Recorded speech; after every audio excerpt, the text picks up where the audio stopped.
We're trying to test out this.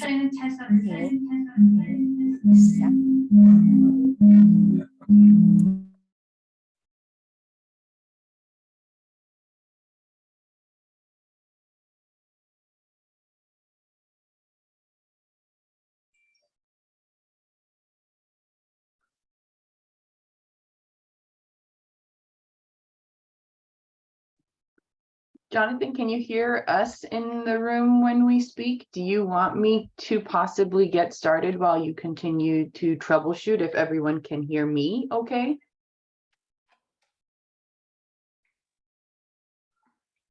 You can chat the response, Jonathan, if, Yeah. so you don't get the echo. Or text me.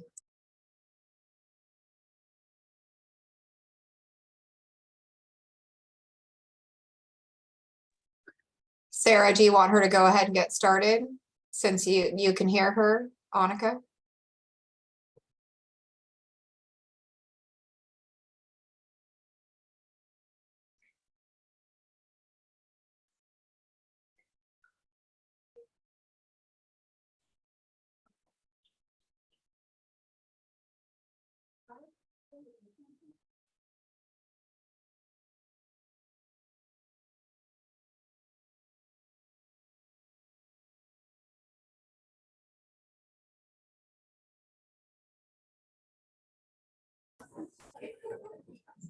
Thank you, Ray, for that wonderful introduction.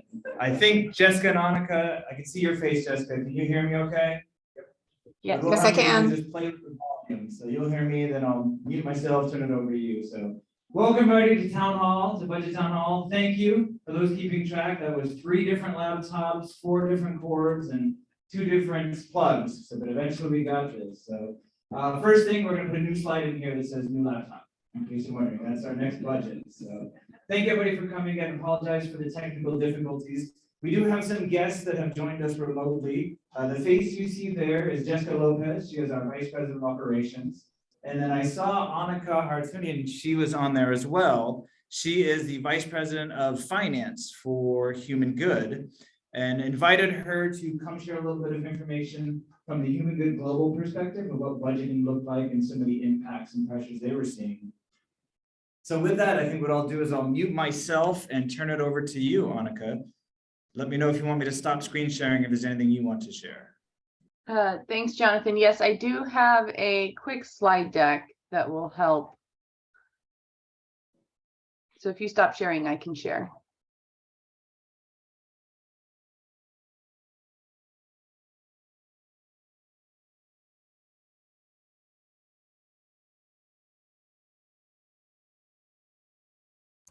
Try now. Says I cannot screen share while the other participant is sharing. There you go. Thank you.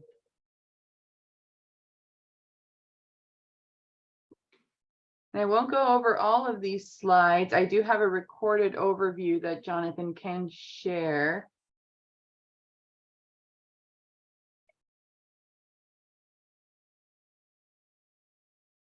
Are you seeing the right screen? All right. So I'm going to skip through and just talk about some key takeaways from our Human Good budget. So stepping all the way back, we'll start with our downward pressures on our operating margin, and this will be a consistent theme as Jonathan talks through Judson Park, because really no community is an exception here. Our actual cost of labor is our primary pressure when it comes to our operating margin. And when I say operating margin, that's our cash revenues less our cash expenses. So it backs out things like amortization income or depreciation expense that are non-cash. We do have other cost increases that are a significant factor. Inflation, we all know going to the grocery store is painful these days. You know, even though we do have partners, inflation, we are not exempt, or, you know, we are not an exception when it comes to inflation. We're feeling it when it comes to raw foods. We're feeling it. Sorry.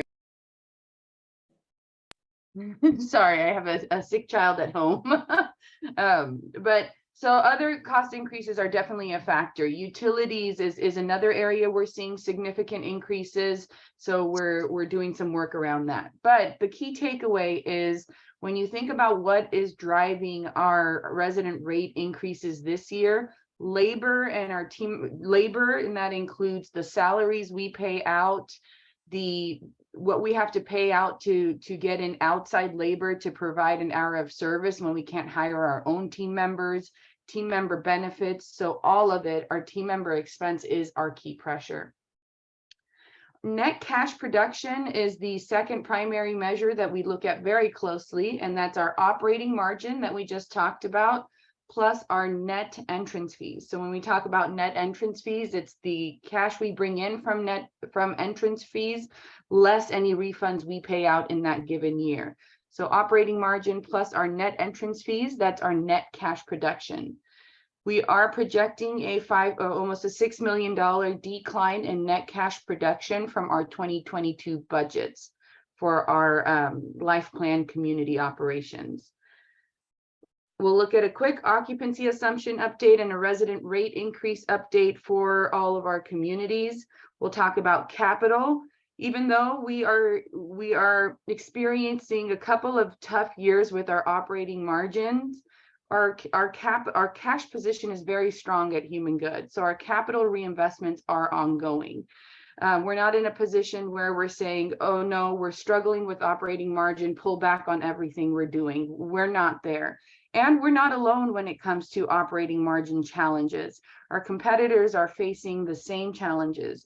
And so we thankfully, we have a very strong balance sheet and we will get through this. And so as for now, all of our capital strategies are continuing. So I will jump around a little bit here. We talked about some of the operating margin pressures. Again, labor is our primary pressure. And as I talk about labor, don't think just about our base wages we pay our team members. It's what we pay all in. So I want to jump to that quickly. So team member costs. In the past, we've budgeted a wage increase of 4%. That's not realistic even in a normal environment. So our cost per FTE being a full-time equivalent team member, not necessarily FTE expansion, it has been a significant budget challenge this year. When you look at our average team member base salary, so what we pay on average to our own team members, in June 2021, it was about $22.83. Fast forward a year to July 2022, we had experienced a 7.7% increase. So compare that to the 4% we budgeted, there was a clear disconnect. And we started in 2021. That's really when we started feeling the impact of the wage or team member crisis. And I say crisis because we're all hearing about shortage of nurses in hospitals. And although we're not a hospital, it affects us. We're in the same industry. And so a significant budget challenge again this year was the usage of outside labor. So we have residents that we have to care for. And so when we cannot hire and retain our own team members, we use outside labor. Historically, that's not something we budgeted, but usage in 2022 really exceeded our historical usage. So we had to take a different look at that this year. When you include what we actually pay out for overtime outside labor, our hourly rate paid in July actually jumps from this $24.63 to $27.60. And this number has has gotten worse as the months have progressed. That's a 12% increase, again, compared to a 4% budgeted. Going into the 2023 budgets, we really looked at labor closely. We've budgeted 5% as a base for all team members on average, 8 to 15% for care professionals, and then we've made some other market exceptions as needed. Now, does this mean that everyone's going to get a 15% wage increase? No, it does not. But the reality is some of it is we're playing catch up with what we've actually done in practice to what we've budgeted in the past. but also we know that we end up paying more for labor than we do for when you count all of these factors like outside labor and overtime. So we're very focused as an organization on actual strategies to hire and retain our own team members, and we needed to budget at these levels to have the funds to do so. I will just do a quick time check here, but again, there's a lot of small numbers on this one page. I'll just call your attention to a key takeaway here. When you look at our budget to budget operation, we're going backwards in our net cash production when you compare budget to budget by $6 million. But when you look at our annualized results in 2022, you look at our net cash production, and this is our 2022 budget for this year was 86 million. Our net cash production is 88 million. If you look at this entrance fee column, it is clearly on the back of entrance fees. We've had significant vacancies in our residential living inventory coming out of the COVID years. So if you look at our occupancy, which I will maybe just show really quick. If you look at our residential living occupancy, here's where we started in January 2020. Then you take a dip down through COVID, and you're seeing this recovery kind of as we come out of the pandemic. We are budgeting to be at pre-COVID levels in 2023. Well, what does that mean for entrance fees? We've had a couple of good years in entrance fees that's bridged the gap for our net cash production. But now that we don't have the inventory, we cannot expect that level of outperformance when it comes to our net entrance fees. And so while we've held while we've been a little bit more realistic on our operating margin budgets, we've held our entrance fee budgets flat for that reason. Available inventory, and then the second reason being the impacts of the housing market. Interest rates are going up, houses are selling, taking longer to sell, which means people are taking longer to move into our communities. So those pressures are why we're keeping our entrance fee budgets flat year over year. Resident rate increases, and I'll probably stop here and pause for questions because I do have a hard stop, but resident rate increases. For the West portfolio, our average resident rate increase is 7.9%.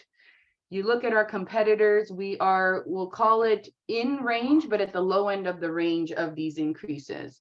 So 7.9% for the West portfolio. We have communities in the East. Those pressures are a little bit different for some of those communities. So that's at 7.5% is our average.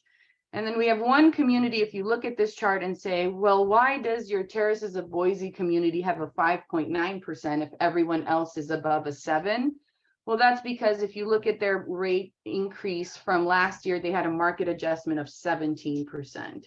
And so we had to be mindful of that. But even with that market adjustment, because of labor costs and inflation and the increased cost of insurance and all of the other pressures that you saw on that slide, we still had to give an increase at that community.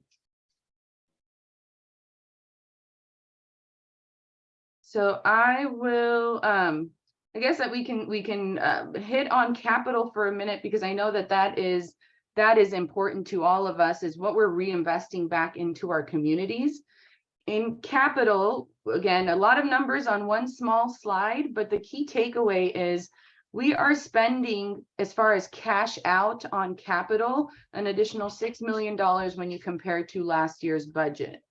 Now, we have, for the California communities, we took advantage of the low interest rates during the last couple of years and got some bond funds that we're using to offset some of the increased capital spend. But when you strip out those bond funds, because we won't have those forever, we are still spending $3.4 million more in normal capital year over year. These budgets are based on current price quotes, so that factors in increases in the price of goods as well as labor.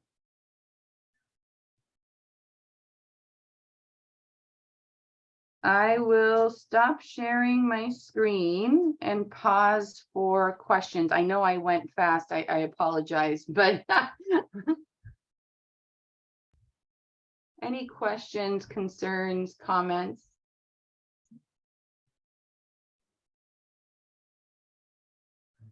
Turn the volume down. Thank you, Annika. Any questions for Annika? She has to jump to another budget town hall. She only has 23 communities she's doing this for. I'm not seeing any questions. So thank you, Annika. We appreciate you taking the time and jumping on. Great, thank you, Jonathan. If you get any questions after the meeting, please send them my way and we can address them. Thank you, everybody.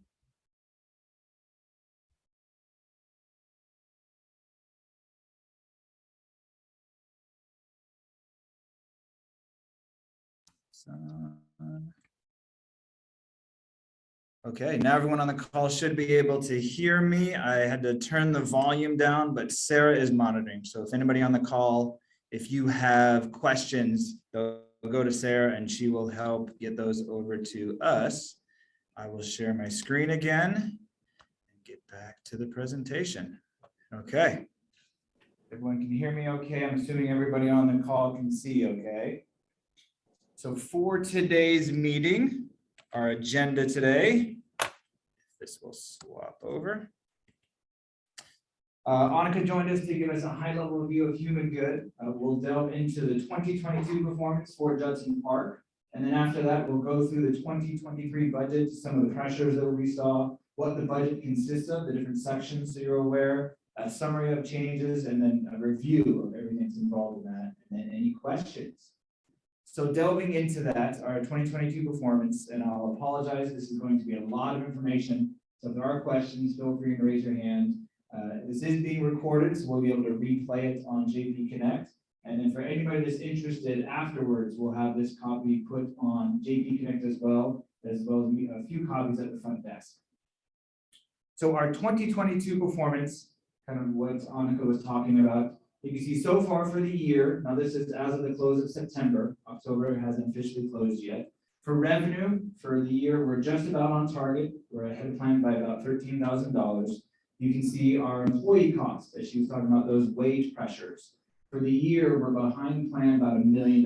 So $1 million ahead in spend.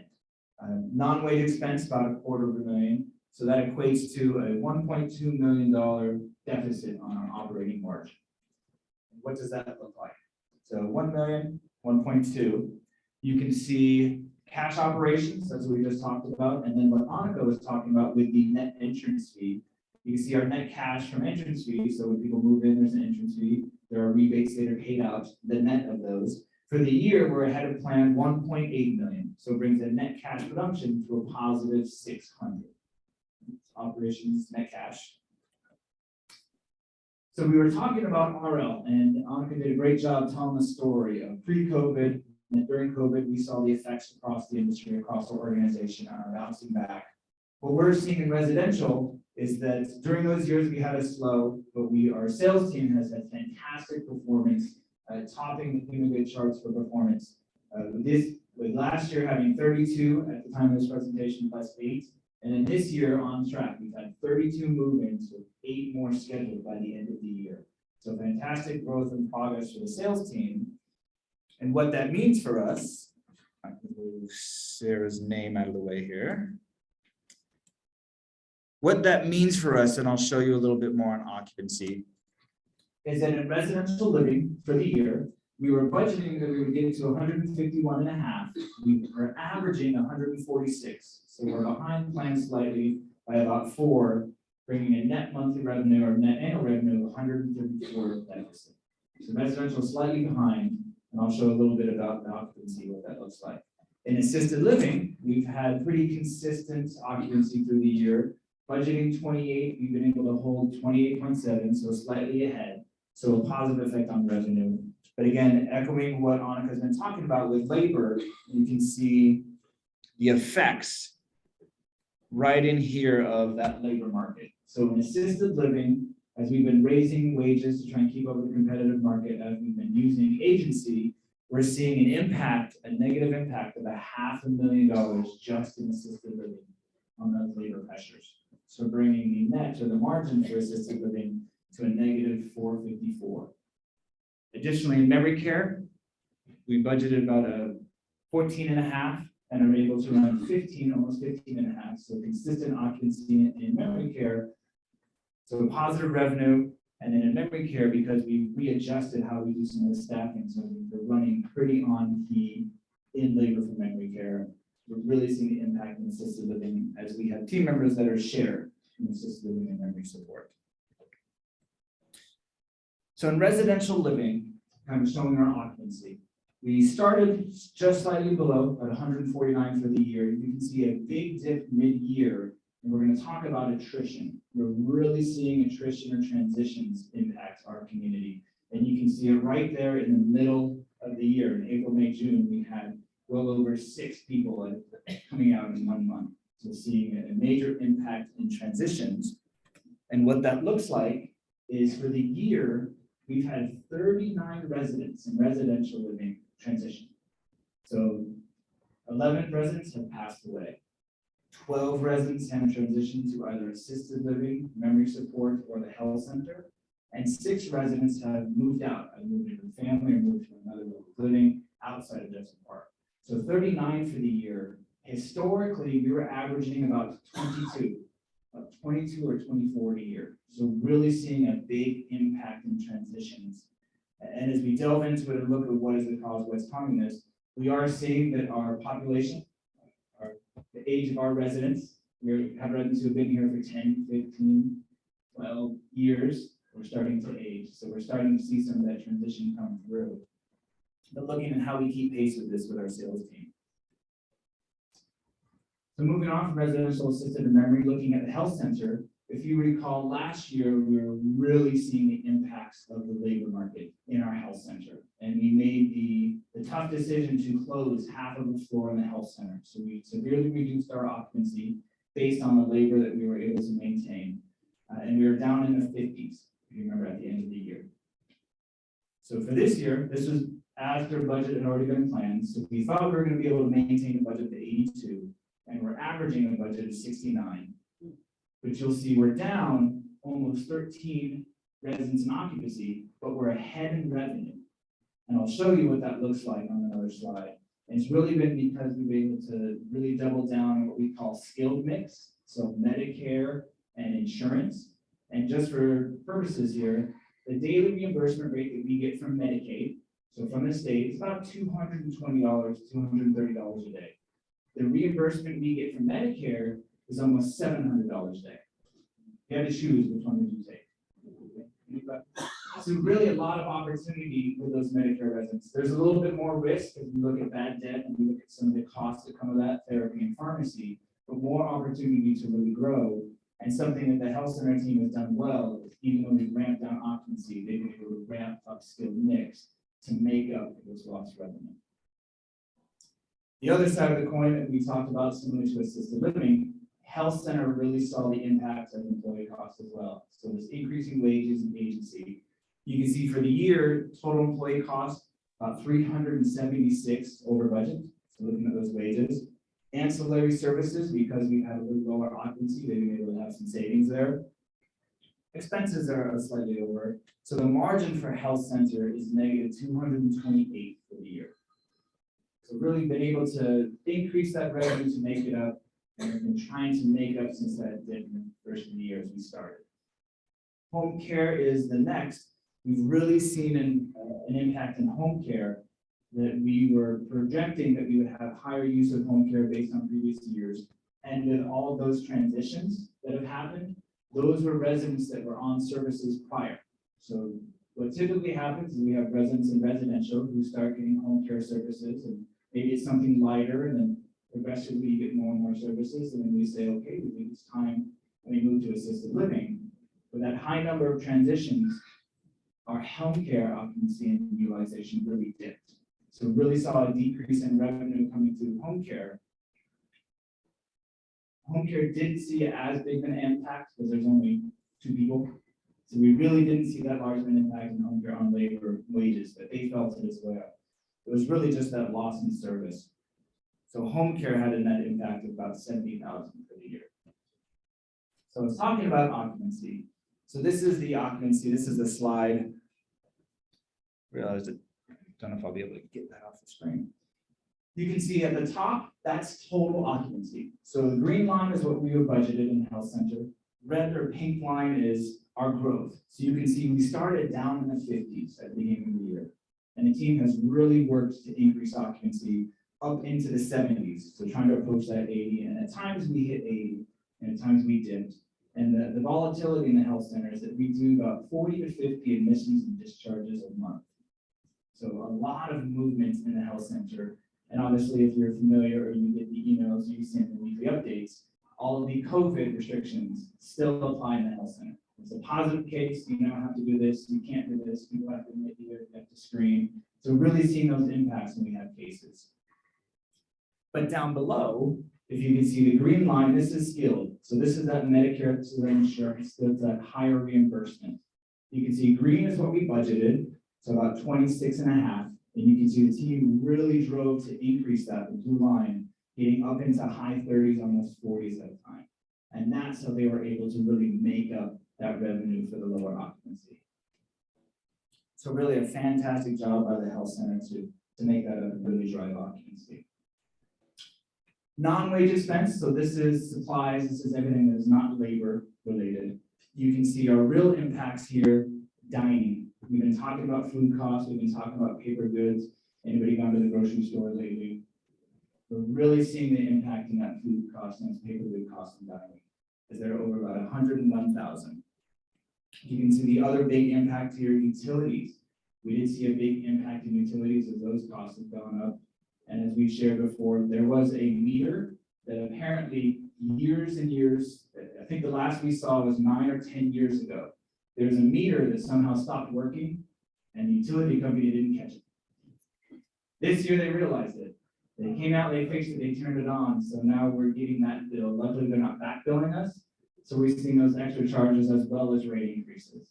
So utilities are slightly over there. The next being bad debt. So we talked about the risk when we have our Medicare managed care coming through. A bad debt is trying to collect those funds from insurance companies, from the Medicare system, or from private pay residents. And so we usually see a process we go through as we try and collect those. So really seeing opportunity, but tremendous improvement from previous years. That it was 2 to almost 3 times as high. So great work again by that team to really narrow that down and collect those as needed. So you can see for total departments and total non-wage, almost $250,000 to 225 over for the year. Yes? Marketing has a deficit. Is that expenditures and bringing in residents? The question was marketing has a deficit for the year of about 3,600. So marketing is done at the higher level. That's our websites. That's some of our bigger, broader things of that nature. We do sales events. We buy purchase lists to have prospects. That's part of marketing. Sales, as you see here, that's our teams. That's the things we're doing locally, events. So the overage in marketing is nominal, and we had some more purchase events and things of that nature through the team. The sales thing that you see here are some of the events we've done, some of the initiatives we've done on campus. That answer the question? Thank you. Is the dining here food only? Is the dining here food only, the overage? Yeah, on this slide. So this side is everything that's not labor. So food, supplies, linen, paper goods, we've talked about to-go and things of that nature. That's all going to be in this bucket. Questions? So labor, as you can kind of see, this is by department. So you can see assisted living. I only knew how to get rid of that screen. I'll move this over here. You can see total departments here for labor. Assisted living really saw an impact. Memory care saw an impact for overtime is what at the top. You see the health center has the highest overtime. So overtime has been over about almost 200,000 for the year. But what you see on the next line is outside labor. And so we noticed that health center really had a high increase in overtime, but saw a tremendous decrease in outside labor because of the amount of team members. And the health center is our largest department with well over 100 team members. as they were ramping up and recruiting, they saw opportunity to have more people be able to fill shifts and plug things in. But if you have 30 CNAs in a day on shift, it's easier to get another CNA to say, can you fill this position? Can you fill this position? Whereas when we look at some of our other departments, so when you look at assisted living, just outside labor alone was 309,000. So that's agency. We weren't able to fill the position. We were looking to recruit into it. We had to call an outside agency to come in. So in assisted living, for perspective, in health center, we have about 30 so CNAs in a day. In assisted living, all day, we have about 9. So it's a smaller pool when you're trying to cover positions and get things. The health center has more availability, assisted living didn't. And we are even looking at having CNAs and nurses cross. Okay, you work in the health center, come over to assisted living, we'll train you, we'll show you, and vice versa. But assisted living just had a smaller pool to pull from. So really seeing that impact in outside labor. And then total employee cost, as we kind of come down here, we talked about total salaries and wages, 953,000. You can see regular salaries, overtime, outside labor, incentives, bonuses, and awards. So one of the things we were also doing is we were trying to get shifts positioned and get people recruited. Is there's sign-on bonuses, there's retention bonuses, and there are even shift pickup bonuses. If you pick up a shift, there's a bonus for you. So trying to do all of the creative things we could to get some of these shifts covered as we recruit in to get some of these costs down. So really the story for Judson Park 2022 is this slide. It is labor. It's what you've been hearing about, what you've been seeing. So an overview of 2022. Really great sales performance. Again, the sales team has really done a fantastic job to look to drive that RL occupancy. We saw a slow increase in RL occupancy. However, we did see that increased attrition, so not able to climb as fast as we liked. Stable AL occupancy, stable memory support occupancy, our volatile health center occupancy, but on the right trend, particularly with skilled mix. Expenses, labor. Labor was the story. Wage increases, agency costs, trying to stay competitive, all the things we're trying to do to fill those positions in our labor. Opportunity in bad debt, supply costs on top of utilities and our bad debt, really dining saw the biggest increase with that raw food cost. And then our utility costs. I'll pause for a second. I know I'm talking really fast to try and get through this. So any questions on 2022 before we talk about what that means for 2023? Yes? Judson in dining, I thought Morrison was a separate entity. This is where It's a crossover into our budget. Is that what they charge us or what? The question was, there's a deficit in dining, but I thought there were Morrison. So how does this work together? How does this play?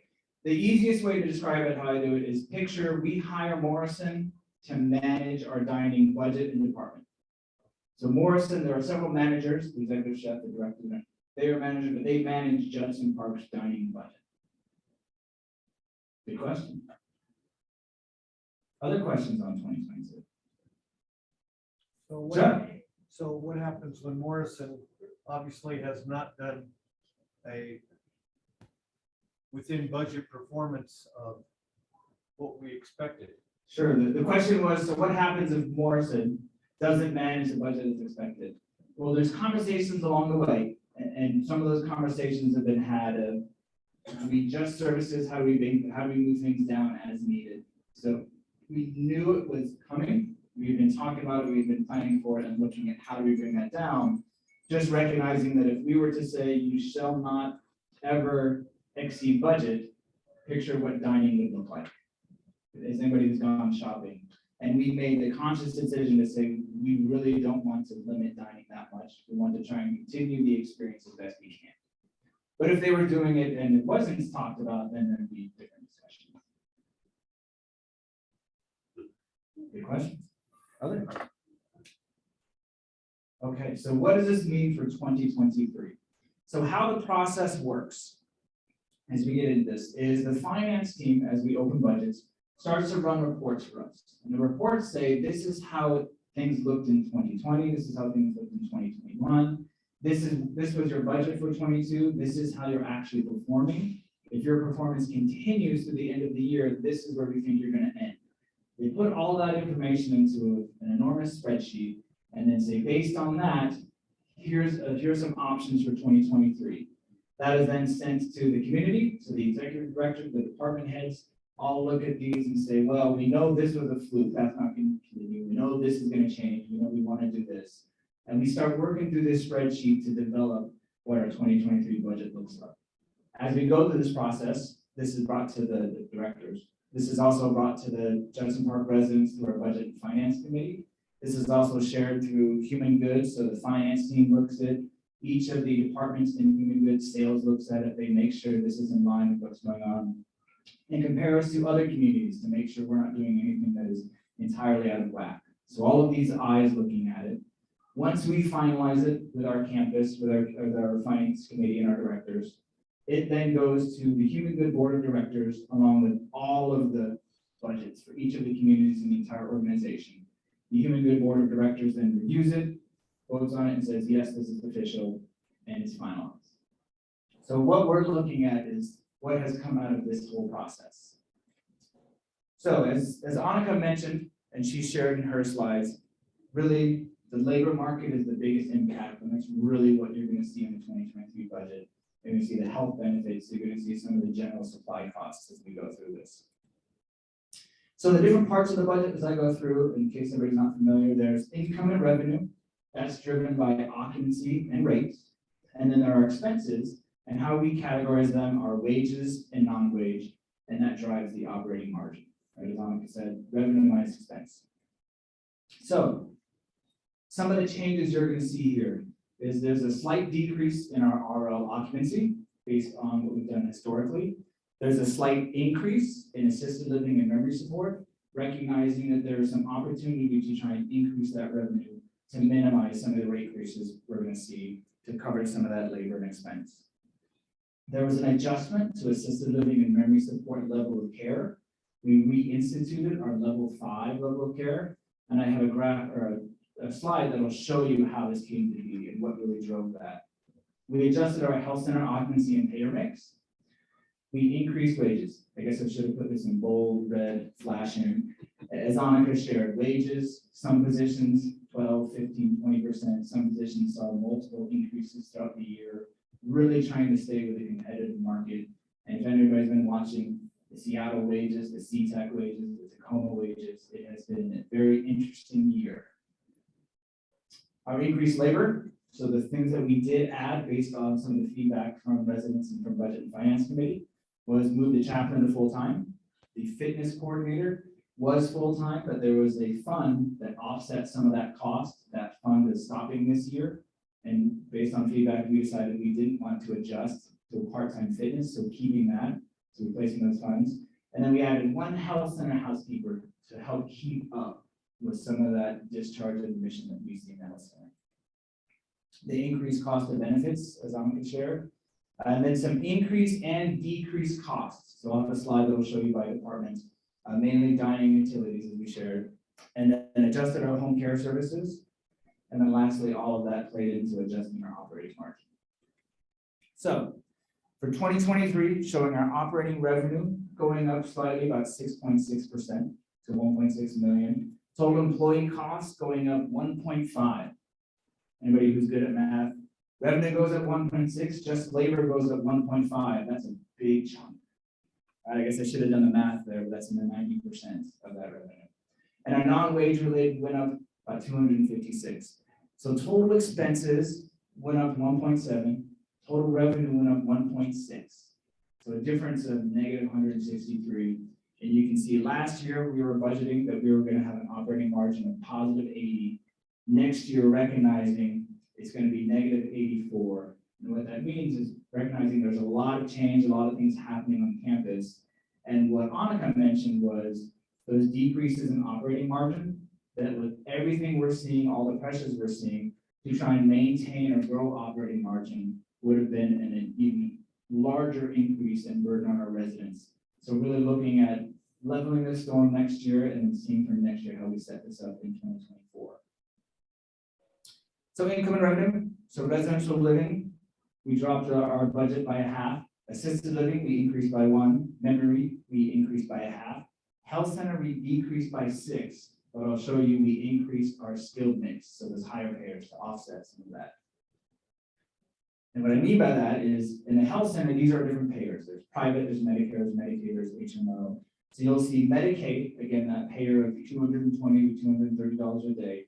We targeted that we're going to decrease that by about 11, but increase our Medicare by 4.5. So again, $700 a day, $200 a day. So we're still able to grow revenue even though we decreased occupancy. I saw half the hand. Quick question. When you look at all of the variances to budget in red ink that are coming from the health center and memory care, and you're increasing the number of patients that are going into there according to the budget, how do you know you're not just increasing the deficit every time you add a person? When you look at this and you figure out what the average loss is per patient, is adding more patients adding more loss, or is there some diminishing returns that at some point adding more patients reduces that deficit? Sure. The question was, how do you know every time you add a resident in the health center, you're not adding more debt, that you're making more than what the cost is? Correct. And there are a few things that aren't in the budget, but there's something called a PPD. We have a calculator that says your nursing home PPD is your per patient day, and it calculates labor. Here's the labor it is to care for those residents coming in. So there are calculators on the back end that show that. And how we budget this out is we say, okay, if labor is increasing to this amount, revenue is this amount, there's a positive on the bottom. Now where things start to get is all of a sudden there's more agency, or all of a sudden we have to increase wages 2 or 3 times again that wasn't budgeted. That's where you start to see, do we need to change this? Do we need to look at this?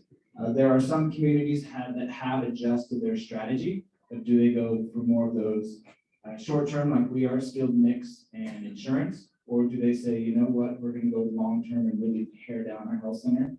For Judson Park, the strategy was that we really have wonderful opportunity to continue with that skilled mix. We're part of several preferred healthcare partnerships with Valley and UW and things of that nature. So we're positioned well to continue to get the referrals we're getting and to still maintain that. And it's just looking to see, how is the labor market? That's really what's going to affect this. So that's a long answer to say there's other tools that track that, but the strategy has been to continue that route because we are positioned well to maintain it, where others have really seen even more volatility. I go back to your first slide that says, if you can't explain it to a 6-year-old. Yeah. Fair enough.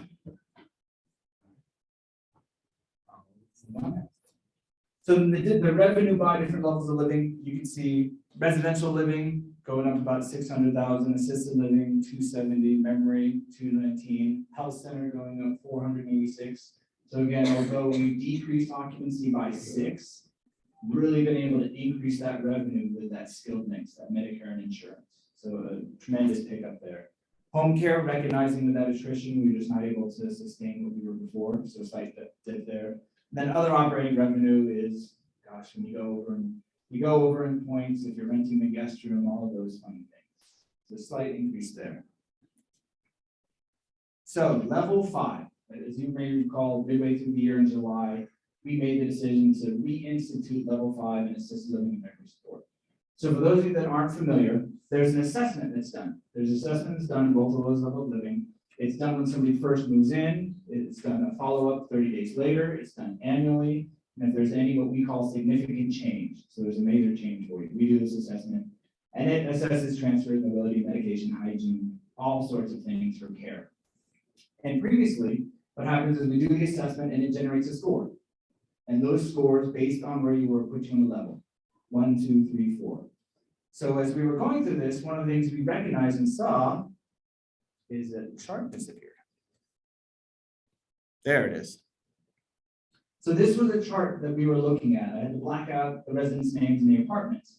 But as you can see over here, this column shows the current level of care. So people that were at 2, 3, 4.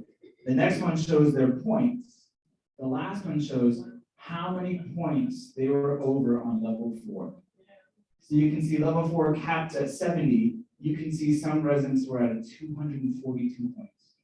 195, 167, 183. They were requiring more care than being billed the same as somebody who had 80. So it was really that need of, wow, there's a differentiation here. And a question that came up when we were asked was, well, wouldn't you just move these folks to the health center? Wouldn't they move along to the next place? And the answer is, well, it depends. Somebody can still need more care, need more assistance, but the health center still might not be the right setting for them. Maybe they're able to do a lot of things in this direction, but they need a lot of help here. A big differentiator for us is if you need two-person assist, so if it takes two people to help you move or get out of bed, that's something that we're not able to do in assisted living and memory, push you towards health center. But maybe you can do a whole lot of other things with just one person. So there might be times when you do have a bit of care here, but we think that assisted living and memory still might be the right setting for you, and we have those conversations if it's right or not. So that's what drove us to say we need to reinstitute this level 5. We adjusted it and said, okay, level 4 now goes from 70 to 94, so keep in mind the other levels, and 95 above. So it's really that need of seeing what type of care is being required. As Annika shared, our rate increases. So we recognize what this means and what it means historically, and just seeing what the global economy is doing and what is happening. It is a larger increase than normal, so 8% in residential, 7 in assisted, 9 in health center, and 8 in memory care. Got that in the rate letter. That shouldn't be a surprise. So expenses. We showed how we're adjusting revenue and occupancy as best we can. Expenses. Anybody one guess what expense is going to be increased the most? This is where I pop quiz to see who was paying attention. Labor. You all win. So our non-wage expense, if I can get this right, our non-wage expense here, so showing labor, this is the supplies, this is all the things that's not related to labor. You can see some departments, we saw opportunities to have some decreases here. You really see the big increases. My clicker doesn't like me here today. Dining, buildings and grounds. So dining, we saw just the general food costs had grown exponentially, some of the supply costs. Buildings and grounds, so utilities, a big chunk of that is utilities, and then general repair costs. Those are our two largest increases next year, with some slight increases in other departments and some opportunities to decrease where we saw we could.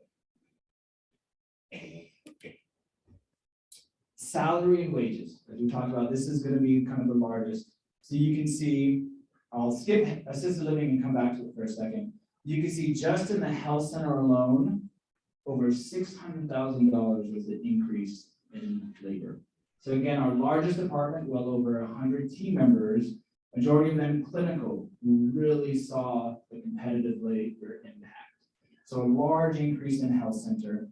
You can see home care, slight decrease here, and a good chunk is that we readjusted how we staff our home care to meet those needs, slight decrease there. You can see wellness is brand new.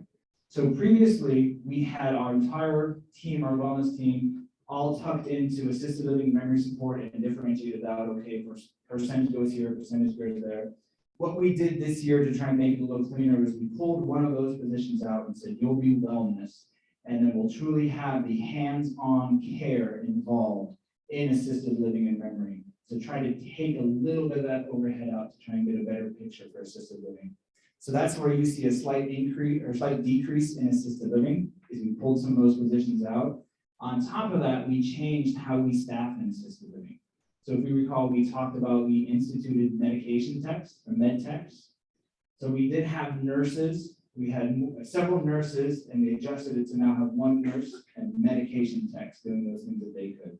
So that saw some opportunity for some labor savings. So don't look at this and say, gosh, we started paying everybody in assisted living less. Or gosh, we started staffing less in assisted living. We still had those increases in labor, but we readjusted how we staff those and where they're assigned. You can see wellness saw the increase, memory care saw the increase, dining really saw that increase as well. If anybody has ever seen anything in CTAC, we really see a lot of competitiveness in CTAC in the dining world for servers, for cooks, for dishwashers. And then just general increases, the one FTE we added in housekeeping, you can see is added there. You can see the non-health center resident activities. Again, those adjustments, you can see those there. And the rest down the board are just normal wage increases. Yes, You have security there. I have security here. Yes. And you alluded to. Thank you for prepping me, Sarah. Apologies. So security, you see there's a savings in security. You may recall we had contracted out security and we made the decision that we wanted to bring that in-house. So have them be Judson Park team members. With that, there's a little bit of cost savings because we were paying a higher contracted rate versus what we're able to do with our team members and our benefits, as well as getting more support from those positions. So the slight savings there with that conversion. Thank you. The next slide just shows by category. So again, for salaries and fringe benefits up at the top, I've got another slide that highlights it out. That is the large increase over our total operating expense increase of 1.7. 1.5 of it is labor and benefits. You can see general supply costs, repair and maintenance, utilities went up, insurance costs went up. General increases kind of across the board here, but the majority that labor costs. And just to point a picture here, you don't have to read all the numbers. You can see the big pink and the yellow, salaries and wages and fringe benefits. That consists of 65% of our expenses. So when we talk about labor, any adjustments in labor really affect our budget and our community. We're talking about total salaries and wages. So total salaries went up about 1.1, about 9%. Benefits went up 361, so almost 12%. So an average of 9.8%. And so what that looks like, anybody who has heard the Washington minimum wage is jumping up to $15.74 in 2023. That will affect some of our positions. So some of our starting positions like servers, they'll see the majority of the impact, and there'll be a slight impact on some of our other positions that are not at minimum wage, but are slightly above, but we'll see what we call compression, meaning if the bottom moves up, above that has to move slightly as well. Our fringe benefits cost went up 26.7%. And then the average team member, so if you remember, Annika showed on her slide what she saw globally, was it, I think it said 29, if I remember. At Judson Park, our average team member wage is now going up to 30.12. You can see in 2022, it was at 28. You can see in 2021, it was at 25. So really continuing to see that labor pressure. Jonathan, Yes. if we hire an outside contractor for some activity from Seattle, where the minimum is $18.69, is there any savings if we hire a contract out of Pierce County or Tacoma, where they don't have that same minimum floor? The question was, if we hire a contractor that's based out of a certain city or a certain place, if they have different minimum wages, are there different wages what's being charged to us? I'm looking in my head at different contractors we use. So the biggest contractor we use is probably, apartment reno and those type of guys. And in that construction world, we have not seen a difference. They kind of have, here's our going wage, wherever they are. Yeah, they're so high that minimum wage doesn't affect them. Security was the one that we were contracted with. Other than that, it's custodian. And I believe they pay the minimum wage based on where they're working. So if I'm a contracted custodian and I work in Des Moines, I'm affected there versus if I'm in Seattle. But they're all competitive. If you're trying to hire somebody and go up the street and make this much more, you're going to pay close. So there might be some, but I don't think it's really that much. Spirit. Good question. Foundation, I know there's a big question on foundation and benevolence every year. And as we've kind of shared, and Anita has shared, we've had some wonderful, generous donations to the benevolence fund to the foundation, some wonderful legacy gifts. That has affected our distribution. So all that money goes into the foundation, and we get a monthly distribution based off of a percentage of that. So you can see our foundation distributions next year are going up $25,000 for the year, so seeing the impact. And then as we've seen historically for this year, we've seen a little less benevolence use than prior. So projecting that next year we'll have that benevolence support decrease by about 3,000. So about a $28,000 impact next year to the positive, but still seeing budgeted about $187,000 a year in benevolence support to residents. So a review or an overview of 2022, occupancy adjustments, so slight adjustment in RO down, slight adjustment in assisted living memory support up, skilled nursing went down, but that opportunity increasing skilled mix to make up that revenue. Increased labor costs, again, should have put it in red, bold, flashing. Wages, staffing, benefits, the real only adjustments in labor are adding that chaplain full-time, keeping the fitness full-time, and adding one housekeeper. And then increased general costs, so dining, utilities, really seeing that major increase, with several departments finding those opportunities to decrease, but the majority of cost increases globally. That then leads to capital budget. That's always the question we're asked. So what are we doing with the big dollars and cents? Quick overview of capital for next year. One of the big things we have on here that we recognized, Soundview was built in 2008. When it constructed, so many years ago. There are individual HVAC, AC heating units in those apartments. Those have reached what we call a useful life, meaning when an appliance or equipment is built, we're anticipating it's going to last 10 years, 15 years, 20 years. Those units have exceeded that. So one of these is to go in and start to replace those. So replacing 63 of those. Of course, they've reached a useful life and they no longer make those anymore. And what we realize is when we replace one, they don't make it, we have to get a new one. And of course, you can't put the new one where the old one is because it's not compatible. So you have to replace everything that goes with it. So putting in a capital project to go in and start to replace these to get ahead of that. A good chunk of this is infrastructure. So looking at ovens, package units, the freezer compressor, a lot of mechanical components on here. HC central air architect plans. So our health center does not have central HVAC. Each apartment has its own, what we call PTAC, that's the unit that's in the window that can provide heating and cooling, but there's not a centralized unit that can do all of the common space in the hallways.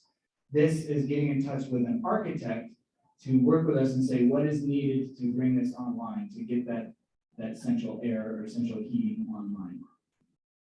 And then water heaters, backup boilers. One of the things we recognize is our boiler went down in the health center, and it took about a week, I'm looking at it took about a week or so to get the parts in to get everything repaired, but when that's down, that affects the ability to do showers and bathing, that affects the ability to do laundry, and they do a lot of laundry, if you picture all of the towels and linens and things that are done. So installing a backup boiler so that when that happens, everything is not disrupted for that period of time. Looking at doing some renovation here at Park Plaza, a health center refresh as we're redoing some of the common areas and some of those skilled nursing rooms. Again, if we're going to shoot for that short term, those Medicare and their insurance, looking at keeping the place fresh and appealing, so we're able to continue to do that. Other than that, a lot more infrastructure, pressure reducers, water pumps, water heaters.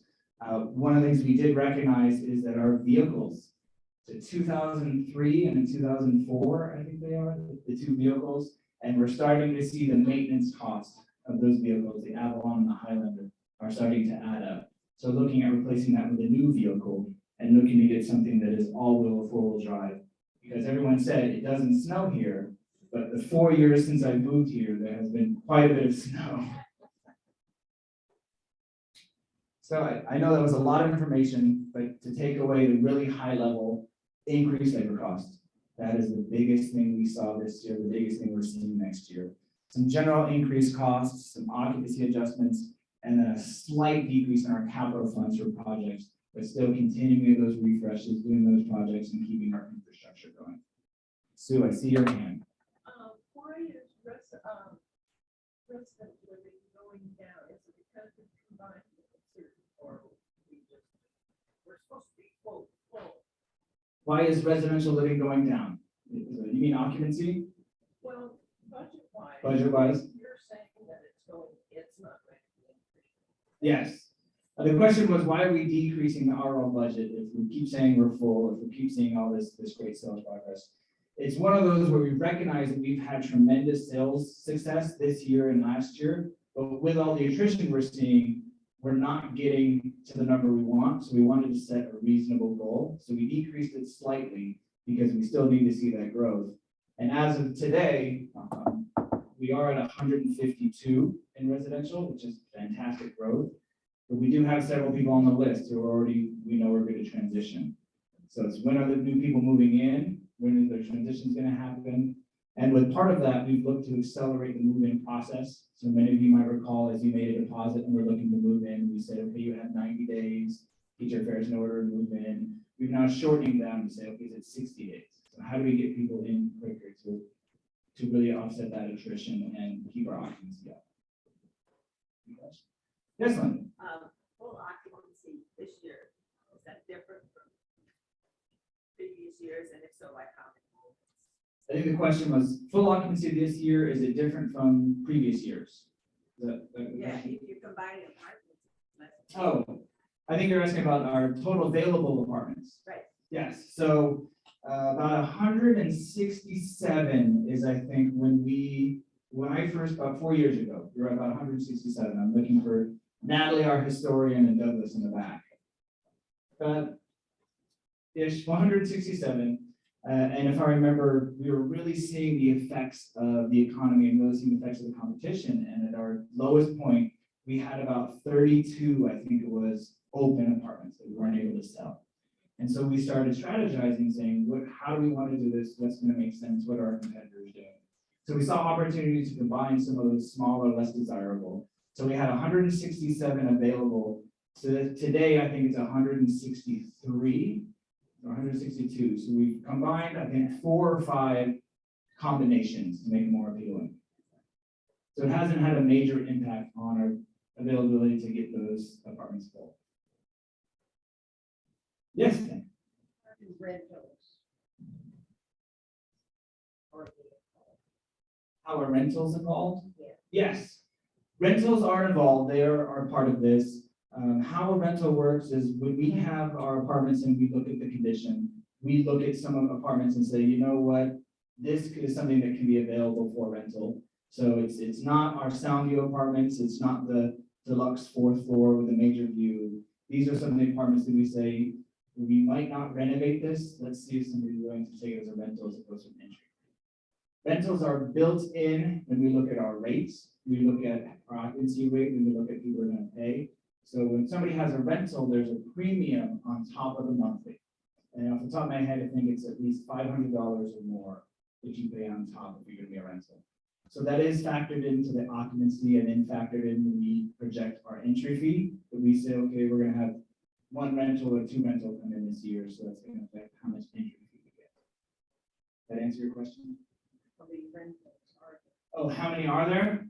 I don't recall off the top of my head.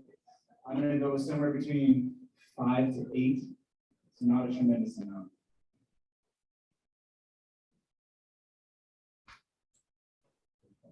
Any other questions for me? It says 5 rentals. Carmen says 5. She phoned it in. Thank you, Carmen. Well, Jonathan, I can only grow so fast.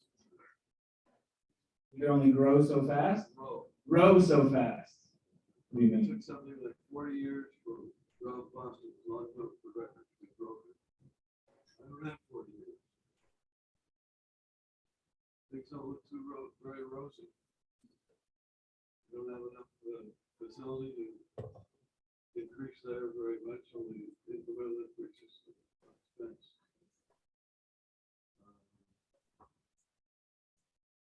I don't see much room for improvement.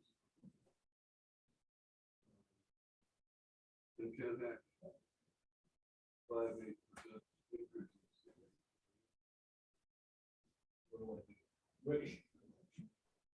I think the question you're kind of hinting at is, what does the future look like? We can't keep doing 8, 9, 10, 17% increases. What does the future look like? If I knew that, I would tell you the lottery numbers. But I think strategically, some of the conversations we're having at a higher level, at a local level, and we even talked a little bit about with the Budget Finance Committee is is recognizing if the economy keeps going, and it doesn't level out, or it doesn't go down, hopefully. If it keeps rising, we keep seeing this pressure, we are gonna have to look at what does that look like on campus? What does that do for services? Because I don't think that if this keeps going and next year we say it's a 15% increase and a 30% increase. Yeah, so part of those will be conversations of, okay, as a leadership team, as an organization, what are some of the things we want to look at and potentially change on campus? And then talking with residents, okay, this is the world we live in. Let's talk about what we can do. Is it adjusting our dining services? Is it adjusting housekeeping? Is it making slight changes to those services on campus to then know that we can weather the storm and then see what comes in the future? But I think that's the magic ball is we don't know. So we can prepare and get ready, but as the economy changes and those labor market keeps driving, that's what's going to affect where we go and how we adjust. I know a few communities have looked at robotics. So there's a few communities that have piloted, mainly in dining, a little robot that helps bus tables and clean. So instead of having a server, so looking at if the labor market takes off, is there something else we can do? To my knowledge, I don't think there's a robot that can help you get up out of bed and things of that nature. But I think those are the things that as an organization, as a community, as an industry, we're looking at and we have to look at. I don't think that puts you at ease, but does that answer your question a little, right? Well, it would help if I could live to 120. It would help if you could live to 120 and we would take it, right? Well, we're increasing home care services, so maybe we can meet you there. Any other questions? Oh, yes, Jenny. Would you explain the home care service? Since I was told you can't bill for any home care services to independent residents, I didn't really realize we had a home care department. And the question was, can you explain home care? Because you're under the impression that we can't bill home care. Correct. And this is where the lingo, we talk about words matter. The lingo we use and what we have on the chart is home care and home health. So there's what's called home health, where they can bill insurance, they can do all the things that's usually done to an outside provider. We don't have that ability on campus. But we have home care, which we have Berlina, who's our wellness nurse, and several of our CNAs, our aides, who can come provide care services in your apartment, and there's a charge based on that care of what's needed. So some of the things they do is they help with med management. That is a big piece of what Berlina does. There's help getting up in the morning, help with hygiene, getting dressed, getting down to bed, things of that nature. Those type of services. So that's not the skilled home health service. Would we not make money if we could bill? The question was, so that's not the billable services through insurances and that nature. Could we make money if we did that? I don't know the answer to that. I know that at a period of time, there was a gentleman who was helping oversee all of the home care services and help us look at that system, that program. My familiarity with the actual home health and billing and things of that nature, I don't know much about. My gut reaction is seeing what billing looks like in skilled nursing and everything that goes into it and how much time is put into it and all the times that insurances say, we're not going to pay you. Dear God, to go through that on the other side as well doesn't make me excited, but I don't know the answer and it could be something that could potentially be pursued. I just don't know enough about it. So we can find out. Biller in the health center services. Mhm. Anyway, okay. Yeah, it might be an opportunity. I'm just not familiar enough. Yes, John. Do we own some houses on the north end of the property? Yes, we do own a few homes on the north end, and those are rented out. We have a property manager that manages it for us and helps us set the going rate. How many homes? 4 homes. So we own 4 homes to the north. Are you interested in one, John? I can get you a deal.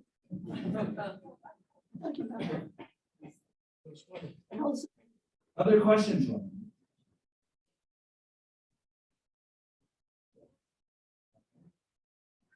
Well, I appreciate everybody coming. Again, I know this is a lot of information, and I appreciate you coming. I appreciate the questions, and I appreciate the understanding. It's the labor market. That is really what has driven performance this year and our budgeting next year. So I hope everybody just voted, right? And to raise points, I think knowing in next year, where is the economy gonna go? What is the labor market doing? We're trying to position ourselves reasonable. We know we're gonna have to increase wages and continue to do so to be competitive. As we also look at expenses, knowing that this can't be a runaway train, we're gonna have to find a way depending on how the economy reacts. So, I see one last question, Jenny. It's not a question. Oh, Just make us feel a little bit better that our competitor down the road, they were just told that they will probably get a 10%. increase. Jenny just shared because she has all of the information. She gets it before I do. That it may or may not be true that our competitor up the street has a double-digit increase, so 10%. And they just told them.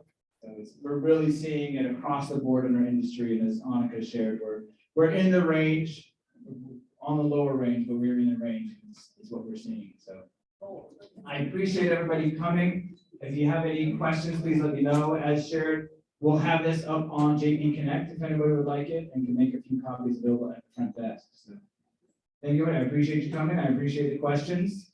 Everyone have a fantastic Thursday.